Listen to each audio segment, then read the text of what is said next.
हाल ही में आप लोग कुछ दिन पहले एक केंद्र सरकार ने जो वक्फ बोर्ड बिल अमेंडमेंट पास किया था, जिसको लेकर के कई प्रकार की याचिकाएं दायर हुई थी कि उक्त कानून को निरस्त किया जाए और संशोधन भी किया जाए और वह कानून लागू ना किया जाए, जिसके लिए माननीय सुप्रीम कोर्ट में अलग अलग पीएल दर्ज हुई थी, जिससे लेकर के सभी को एक करके और माननीय सुप्रीम कोर्ट हानि ने अपना फैसला सुनाया।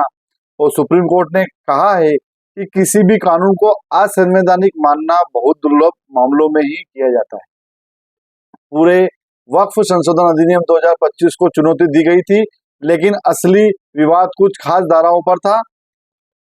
अदालत ने पूरे कानून पर रोक लगाने से इनकार किया है, लेकिन कुछ धाराओं पर रोक लगाई है। धारा 3R 5 साल तक इस्लाम का पालन करने की शर्त नियम बने बिना मनमाना इस्तेमाल हो सकती है, इसलिए रोकी गई।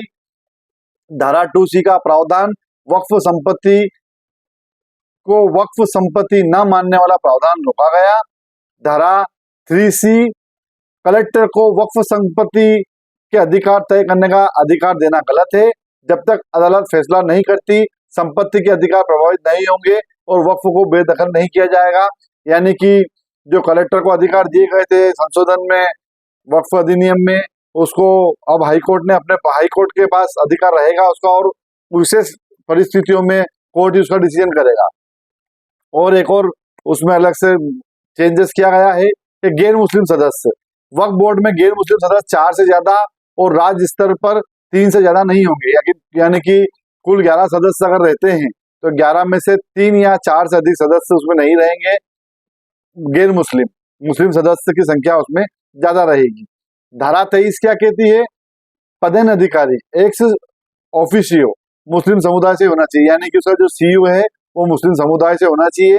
तो यह कुछ संशोधन जो माननीय सुप्रीम कोर्ट ने हाल ही में अपने निर्देश में दिए हैं, जिससे वक्फ के लिए काफी हद तक कुछ मुस्लिम समुदाय के लोगों को राहत मिली है और मुस्लिम समुदाय के लोग ने इसे स्वीकार किया है और न्यायालय का स्वागत किया है।